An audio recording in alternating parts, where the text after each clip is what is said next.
Big boss 9లో ఏ సీజన్‌లో లేనట్లుగా ఈ సీజన్‌లో మనం 6 వైల్డ్ కార్డ్ ఎంట్రీస్‌ని చూసాము. సో, వీళ్ళు వస్తే కనుక గేమ్‌లో ఎలాంటి ప్రభావం ఉంటుంది? జనాలు కూడా ఎట్లా యాప్ట్ చేసుకోగలరు వీళ్ళని అన్నది డిస్కస్ చేద్దాము. సార్ చెప్పండి. ఎలాగ వీళ్ళతో అంటే వీళ్ళేందంటే ఇప్పటిదాకా పాపం మన పాత కంటెస్టెంట్స్ అంతమంది 4 వీక్స్‌గా మనం చూస్తూ వచ్చాం వాళ్ళ గేమ్ ప్లేని. చాలా మందికి ఆల్రెడీ ఫ్యాన్స్ ఫార్మ్ అయిపోయారని కూడా మనకు అర్థమవుతుంది. అది ముఖ్యంగా మన కామెంట్స్ చూస్తేనే తెలుస్తుంది. ఎవరి ఫ్యాన్ బేస్ అనేది ఎట్లా ఉంది. సో, ఎవ్వరి గురించైనా పొర్రపాటున మనం ఏదైనా అన్నామా అంటే వెంటనే దానికి రిప్లై వచ్చేస్తుంది ఎవరిని మనకి. అనడానికి లేదు. ఎవరి ఫ్యాన్స్ వాళ్ళకున్నారు. వాళ్ళనంటే శ్రీజ ఫ్యాన్స్ కూడా తిట్టడం మొదలుపెట్టారు. అదే శ్రీజని అలా అంటారా, ఇలా అంటారా. ఇట్లాంటి పరిస్థితుల్లో గేమ్ ఈ ఆడపో వైల్డ్ కార్డ్స్ వల్ల గేమ్ అనేది ఎంత ప్రభావం ఉంటుందంటారు? గేమ్ ప్రభావం ఖచ్చితంగా ఎందుకు ఉంటుందంటే ఫస్ట్ హౌస్ హార్మోనీ అనేది ఎంత లేదన్నా అక్కడ చేంజ్ అవుతుంది. డిస్టర్బ్ అవుతుందని అయితే నేను చెప్పను, చేంజ్ అవుతుంది. ఎందుకంటే వాళ్ళ మధ్య ఒక బాండింగ్ ఉంది. ఇప్పుడు కొత్తగా ఇప్పుడు మనం ఒక అక్వేరియంలో చేపలు ఫిష్ ఉంటాయి, కొత్తగా ఇంకో దాన్ని వేసామనుకోండి అడాప్ట్ చేసుకోవి. సేమ్ అదే విధంగా ఇప్పుడు కొత్త స్కూల్ నుండి ఒక స్కూల్ నుండి ఇంకో స్కూల్కి వెళ్ళిన పిల్లలు కూడా ఇదే ప్రాబ్లం ఫేస్ చేస్తుంటారు కొద్ది రోజుల వరకు. వాళ్ళు జెల్ అయిన దాకా ఇప్పుడు దివ్యాకి కూడా అదే ప్రాబ్లం ఎదురైంది. అందరూ కొంచెం నెగిటివిటీ స్ప్రెడ్ చేశారు. నిన్న మొన్న కూడా ఆఖరి తనుజ కూడా సంజన గారు కూడా ఆవిడ వచ్చినప్పటి నుంచి మారిపోయాడు భరణి అని చెప్పి అనడం, ఆవిడ ఏం మాయ చేసిందో అన్నట్టుగా ఇంకా మాట్లాడటం. చెప్పాలంటే దివ్య కొంచెం స్ట్రాంగ్ గానే చెప్పాలి. ఎందుకంటే అలా మధ్యలో సింగిల్ గా వచ్చిన ఇంతమందిని ఎదుర్కొని తను మంచి గట్టి పోటీ ఇస్తుంది. అందులోనూ అగ్ని పరీక్షలో వీళ్ళందరికీ మామూలు కామనర్స్ అందరికీ ఆవిడ తెలిసిన ఇదే అయినా సరే అడాప్ట్ చేసుకోవడానికి టైం పట్టేసింది. ఇప్పుడు అడాప్ట్ చేసుకుంటున్నారు. ఇప్పుడు ఈ 6 మెంబర్స్ వచ్చిన తర్వాత ఖచ్చితంగా దానిలో అయితే చేంజెస్ అనేది కనపడతాయి. వీళ్ళ క్యారెక్టరైజేషన్స్ అంటే ఇప్పుడు వాళ్ళు వచ్చి కొంచెం ప్రౌడ్గా అట్లా బిహేవ్ చేశారనుకోండి. ఇప్పుడు సపోజ్ నాకు మనం తెలిసి ఒక్కొక్కళ్ళని సార్ క్లియర్ గా అంటే ఒక్కొక్కళ్ళు ఎలా ఉండొచ్చు అంటే ఆల్రెడీ మనం కొంతమంది కంటెస్టెంట్స్ ని లోపల చూస్తున్నాం. వీళ్ళతో ఎవరెవరికి ఎలాంటి బాండింగ్స్ ఉండొచ్చు, ఎలాగ మనం ఇంటర్లింక్ చేసుకోవచ్చు అన్నది చేసుకునే ఒకసారి అవకాశం చూద్దాం. ఒకసారి మనం ప్రిడిక్ట్ చేయడానికి ట్రై చేద్దాం. వాళ్ళు అలా ఉండకపోవచ్చు. బట్ ఇప్పుడు ఆయేషా ఉంది. ఆయేషా తను ఆల్రెడీ తమిళ్లో సీజన్ 6లో తమిళ్ చేసింది. దగ్గర 9 వీక్స్ ఉంది అమ్మాయి. అంటే స్ట్రాంగ్ కంటెస్టెంట్ అనగానే మనం క్యాల్కులేట్ చేయాలి. ఇప్పుడు ఆయేషా ఎవరెవరికి రాబోతుంది, టగ్ ఆఫ్ వార్గా ఉండబోతుంది అని అంటే దివ్యాకి ఉంటుంది, శ్రీజాకి ఉంటుంది, తనూజాకి ఉంటుంది. అక్కడ ఉన్న గర్ల్స్ అందరికీ ఆమె టఫ్ కాంపిటీషన్ ఇస్తుంది. ఎందుకంటే ఆల్రెడీ పార్టిసిపేట్ చేసింది కాబట్టి. అంటే సంజన గారికి తోటి జెల్ అయ్యే అవకాశం ఉంటుంది. ఎందుకంటే ఏజ్ గ్యాప్ ఉంటుంది. సో ఆవిడ ఏదో ఆవిడని దీది అనటం ఏంటంటే కొంచెం బయట చూసి వచ్చారు కనుక గేమ్ ని. సో ఎవరితో ఉంటే మనకి ప్లస్ అవుతుందో కూడా కొంచెం అనలైజ్ చేసుకుని వస్తారు. అక్క అనడమో లేకపోతే ఏదో జెల్ అవుతుంది కానీ మిగతా వాళ్ళతోటి మాత్రం అమ్మాయి టఫ్ ఫైట్ ఇస్తుంది అనేది నాకు అనిపిస్తుంది. ఓకే సార్, నెక్స్ట్ వచ్చేసి శ్రీనివాస్ సాయి అతను క్యారెక్టర్ ఆర్టిస్ట్గా మనకి ఎప్పుడు ఫెరోషియస్ రోల్స్లో చూసాం. శ్రీనివాస్ సాయిని ఒక నెగిటివ్ రోల్స్లో చూసాము. అలాగే భరణి గారు కూడా నెగిటివ్ రోల్లో ఉన్నా కూడా లోపల ఎంత సాఫ్ట్గా ఉంటున్నారు. సాఫ్ట్గా ఉండడం వల్ల మీరు మాస్క్ తీయలేదు. ఆయన నేచర్ అదే కావచ్చు. ఆయన సినిమాల్లో క్యారెక్టర్ కొంచెం విలనిజం చూపించేమో కానీ అలా విలన్స్గా చేసిన వాళ్ళు బయట చాలా సాఫ్ట్ క్యారెక్టర్స్ ఉన్నవాళ్ళు బోల్డ్ ఎంతమంది ఉన్నారు. ఆ విలన్ క్యారెక్టర్ ఇందులో ఉండక్కర్లే. ఇప్పుడు శ్రీనివాస్ సాయి కూడా అంతే నెగిటివ్ రోల్స్ చేసినప్పటికీ అతను కొంచెం మామూలుగా ఫెరోషియస్గా ఉండే అవకాశం ఉంది. లేదు అని అంటే చాలా అవసరమైనప్పుడు తను గట్టి పోటీ ఇచ్చే అవకాశం ఉంది. నాకు తెలిసి ఇమాన్యుయల్కి పోటీ అవుతాడేమో. అంటే తన కామెడీ పరంగా లేకపోతే దాని బస్ పరంగా చెప్పట్లా నేను. అతనికి పాయింట్స్ అంటే అందరికీ పాయింట్స్ ఆదరాభిమానాలు బయట వాళ్ళ దగ్గర కూడా తీసుకుంటాడేమో. పొటెన్సీ ఉంటే గనక శ్రీనివాస్ సాయి అని అనిపిస్తుంది. Is also youngster.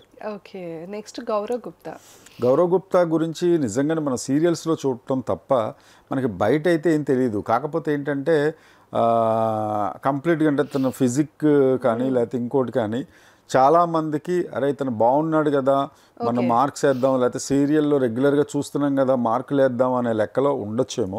నాకు తను చూస్తే గౌరవ్ గుప్తాని అండ్ ఇంకొక అతను కూడా ఉన్నాడు కదా నిఖిల్ నాయర్ ఇద్దరు చూస్తే నాకు ప్రిన్స్ యావరు ఈ కైండ్ ఆఫ్ అంతకుముందు అలీ రజా వీళ్ళు ఉన్నారు కదా. వాళ్ళు ఏంటంటే వాళ్ళ గేమ్ వాళ్ళు ఆడుకుంటూ వెళ్తుంటారు. ఉన్నట్టుండి ఒక్కోసారి వాళ్ళకి ఎవరన్నా గెలిగితే ఫెరోషియస్గా అయిపోతారు.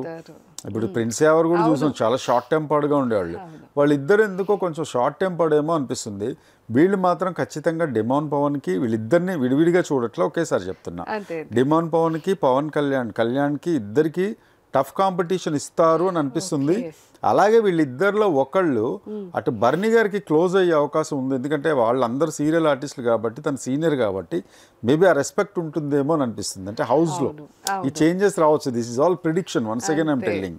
అది కాక మనం ఆల్రెడీ దివ్యాని కూడా అలాగే చూసాం. బయట చూసొచ్చి తను కూడా కొంచెం బర్నీ గారికే క్లోజ్ అయింది. సో ఆయన కూడా కొంచెం సాఫ్ట్గా పెద్దరికంగా ఉంటున్నారు కనుక అవ్వచ్చు, అయ్యే ఛాన్స్ ఉంటుంది డెఫినెట్గా. వాళ్ళు ఇమాన్యుయల్తో గొడవ పెట్టుకొని వచ్చేవాళ్ళు. ఇది కూడా చెప్తున్నా, point to be noted. Emmanuel top పొజిషన్లో ఉన్నాడు, తనకి ఈ గోల్డ్ స్టార్ వచ్చింది, అలాగే ద బెస్ట్ కంటెస్టెంట్గా ఉన్నాడు.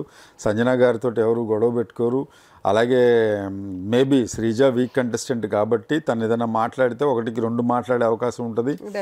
తర్వాత రాము రాథోడ్ తోటి అసలు ఎవరికి గొడవే లేదు. రాము రాథోడ్ చాలా సాఫ్ట్ కార్నర్లో ఉంటాడు. ఏదన్నా ఉన్నా కూడా మొహం మీద ఇది విషయం మీ ఇష్టం, మీరు చెప్తే చేయండి లేకపోతే లేదు అని ఎక్కువ పెయిన్ తీసుకొడతాను. వాళ్ళతోటి గొడవలు అవ్వవు. అయ్యే గొడవలల్లో డిమాండ్ పవన్ తోటి, పవన్ కళ్యాణ్ తోటి అయ్యే అవకాశాలు ఉంటాయి. అంటే ఈ వచ్చే వీళ్ళిద్దరూ కూడా అటు తనూజాకి క్లోజ్ అవ్వాలనో లేకపోతే ఇటు రీతుకు క్లోజ్ అవ్వాలనో వీళ్ళిద్దరూ కనుక నిఖిల్ నాయర్ కానీ లేకపోతే గౌరవ్ గుప్తా కానీ వీళ్ళు ఈ యంగ్స్టర్స్ ఎవరైతే ఉన్నారో వాళ్ళతో ఫ్రెండ్షిప్ అనో లేకపోతే ఇంకో బాండింగ్ అనో వెళ్తే కనుక పూర్తిగా ఈక్వేషన్స్ మొత్తం మారిపోయే అవకాశం ఉంటుంది. నెక్స్ట్ వచ్చేసి అలేఖ్య చిట్టి రమ్య. అలేఖ్య చిట్టి రమ్య అమ్మో, తను ఓవర్గా ఫస్ట్ నుండి మనం చెప్తున్నాం, విపరీతంగా బజ్ క్రియేట్ చేసేస్తుంది. ఎన్ని రోజులు ఉంటుందో ఎన్ని రోజులు ఉండదో మనకైతే తెలియదు. కానీ ఆ అమ్మాయిని చూస్తే మాత్రం ఎందుకో నాకు తెలియదు, రతిగానే గుర్తొచ్చింది. లోపలికి వెళ్ళిన తర్వాత ఎలా ఉంటుంది, కొంచెం నోటి దురుస్తాను మనం బయట చూసాం ఆ అమ్మాయికి.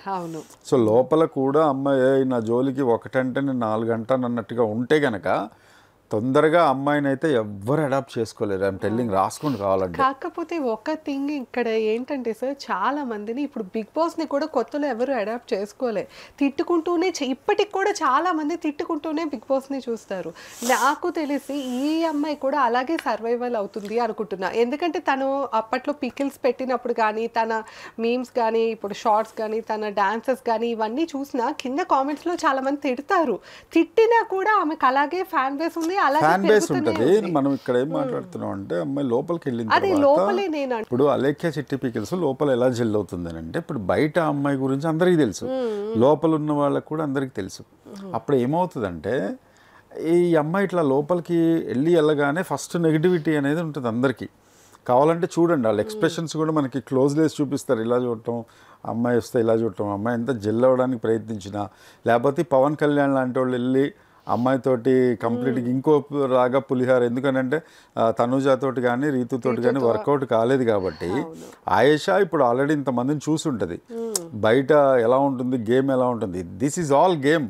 వాళ్ళు ఈ ఫ్లర్టింగ్, ఈ స్టోరీస్ మేక్ చేయటం అన్నీ కూడా this is all in the game.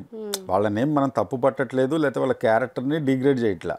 కాకపోతే గేమ్లో భాగంగానే పవన్ కళ్యాణ్ కనుక మళ్ళా అలేఖ్య చిట్టి పికిల్స్ రమ్యాని కనుక మళ్ళీ ఏదో ఇది చేసుకుందాము అని అంటే మాత్రం లోపల ఉన్న వాళ్ళతోటి మాత్రం అంత తొందరగా అమ్మాయిని అడాప్ట్ చేసుకోరు. ఇది మాత్రం 100%. చాలా ఒక 1 వీక్ 10 డేస్ అన్నా పడుతుంది అమ్మాయిని దగ్గరికి రానివ్వాలని అంటే. నెక్స్ట్ ఎవరండి, దివ్యల మాదిరి గారు. సేమ్ మనం ఇందాక అనుకున్నాం సంజన గారు, మనం ఇది స్టార్ట్ చేయకముందు మనం ఇద్దరం సంజన గారు లాగానే ఉంటుందేమో అదే చెప్దామను. సంజన గారు అంటే ఒకేలాగా ఉంటే మ్యాగ్నెట్ ఏమవుతుంది, రిపెల్ అవుతుంది. సో ఆమె నేచరే ఉంది. కాకపోతే సంజన గారు కొంచెం నాటీగా కొంచెం ఫన్ ఇది ఉంటుంది. కానీ నేను దివ్యల మాదిరి గారిలో అయితే అంత ఫన్ ఎప్పుడు చూడలేదు, మొహంలో స్మైల్ కూడా ఎప్పుడు చూడలే.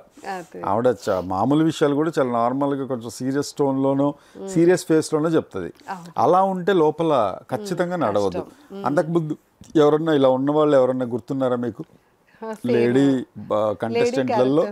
సార్ ఇలాగా అయితే నాకెవరు గుర్తు రావట్లేదు. మీకు ఎవరైనా ఉన్నారా? చాలా మంది. అంటే first serious character Shobha Shetty. Shobha Shetty అసలు ఎక్కువగా అసలు అమ్మాయి జోకులు ఇది చేసేది కాదు. వాళ్ళ ఏజ్ వీళ్ళు దాన్ని బట్టి ఇప్పుడు ఈ మాదిరి గారు కూడా అరౌండ్ నియర్ బై 40. ఇప్పుడు సంజన గారు కూడా నియర్ బై అంతే 36-40 మధ్యలో ఉంటుంది.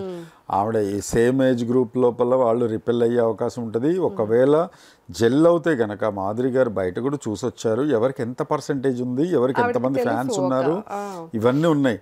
పైగా ఆవిడ చాలా తెలివితేటలున్న లేడీగా కనపడుతుంది మనకి. ఇప్పుడు మరి లోపలికి వెళ్ళిన తర్వాత ఈవిడ్ని కూడా వాళ్ళు అడాప్ట్ చేసుకుంటారా, లేకపోతే ఆవిడతోటి కొంచెం జెల్ అవడానికి ట్రై చేస్తారా, కలిసి పోతారా, లేకపోతే టైం పడుతుందా? ఇప్పుడు ఇమాన్యుయల్ లాంటి వాడికి ఈజీ, వెళ్ళి అక్కాయనో లేకపోతే ఇంకోటనో కామెడీలు చేస్తానో, కామెడీ చేసే వాళ్ళకి అందరు దగ్గర అవుతూ ఉంటారు. మిగతా వాళ్ళకి ఎవరైతే కొంచెం ఇంట్రావర్ట్గా ఉంటారు, ఇప్పుడు డిమాన్ పవన్ ఉన్నాడు, అందరితోటి క్లోజ్గా ఉంటాడు, ఒక రీతుతోటే ఉంటాడు. అలాగే కళ్యాణ్ అంటే అందరితో వెళ్ళి ఏదో చేస్తుంటాడు. కానీ ఈ వరుసలు కలుపుకునేది, ఇది చేసుకునేది మాత్రం కొంతమంది ఉన్నారు లోపల. ఖచ్చితంగా ఆమెకు కూడా టైం పడుతుంది, నో డౌట్ దానిలో. ఓకే సార్, వీళ్ళకి రెమ్యూనరేషన్ అనేది ఎట్లా ఉంటుంది, మీకు ఏమైనా ఐడియా ఉందా? మంచి పాయింట్ అండి. నాకు తెలిసి ఒక హీరో క్యారెక్టర్కి ఒక పర్ డే సీరియల్స్లో చేసే వాళ్ళకి 25,000-35,000 అట్లా ఉంటుంది. అంటే పర్ డే అంటే ఎంత మీకు వీక్లీ వచ్చేసరికి 2 lakhs, అరౌండ్ 2 lakhs అట్లా ఉంటుంది కదా. నాకు తెలిసి ఇప్పుడు వచ్చే గౌరవ్ కానీ నిఖిల్ కానీ అరౌండ్ 2 to 3 lakhs మధ్యలో ఉంటుంది వీక్లీ రెమ్యూనరేషన్ అనుకుంటున్నా. ఎందుకంటే లీడ్ క్యారెక్టర్స్ చేస్తున్నారు కాబట్టి. ఇప్పుడు రమ్య ఉంది, రమ్యకి ఎట్లా క్యాల్కులేట్ చేస్తారంటే వాళ్ళ ఆదాయం పర్ డే వాళ్ళకి ఎంత వస్తుంది. ఇప్పుడు ఆదిరెడ్డి గారు ఉన్నారు, ఆదిరెడ్డి గారు 6 వీడియోలు 5 వీడియోలో చేస్తారు, ఒక్కొక్కటి 3,000 వేసుకున్నా పర్ డే 15,000 ఉంటుంది, లేదా 20,000 వేసుకోండి ఎక్కువ. అంటే 1.5 lakh పర్ వీక్ ఉంటుంది. ఆ 1.5 lakh మేము మీకు మీ ఆదాయం పోకుండా మేము ఇస్తామండి మీకు అనేది ఆ క్యాలిక్యులేషన్లో చూస్తారు. ఇప్పుడు రీతు ఉంది, రీతు షోస్ చేస్తూ ఉంటుంది, ఎక్కువగా ఎంటర్టైన్మెంట్ షోస్ చేస్తూ ఉంటుంది. ఒక చోటుకి వెళ్ళారంటే మీకు ఎంత రెమ్యునరేషన్ 50,000 ఇలా ఉందనుకోండి, 3 lakhs 3.5 lakhs మధ్యలో అమ్మాయి రెమ్యునరేషన్ ఉంటుంది. తనూజ కూడా ఇప్పుడు 2.5-3 lakhs అట్లా ఉండే అవకాశం ఉంటుంది. సో సంజన గారికి అంటే ఓవరాల్గా మరి ఏదైనా మాట్లాడారా, లేకపోతే ఇంకోటి ఆవిడ, ఎందుకంటే ఇప్పుడు క్యారెక్టర్ ఆర్టిస్ట్కి కన్నడలో అలాగే తెలుగులో చేయట్లేదులేండి, హీరోయిన్ సెకండ్ హీరోయిన్గా చేసింది ఆవిడ. మరి కన్నడలో అయితే క్యారెక్టర్ ఆర్టిస్ట్గా చేస్తుంది కాబట్టి ఆవిడకి కూడా ఒక 5 lakhs దాకా ఉండొచ్చు వీక్లీ. ఓకే సార్, అయితే సో విన్నారు కదా, మీకు కూడా ఒక అనాలిసిస్ అంటూ ఉంటుంది, తప్పకుండా మీరు కామెంట్ చేస్తే మేము దాన్ని బట్టి కూడా రివ్యూస్ ఇస్తాము. Thank you.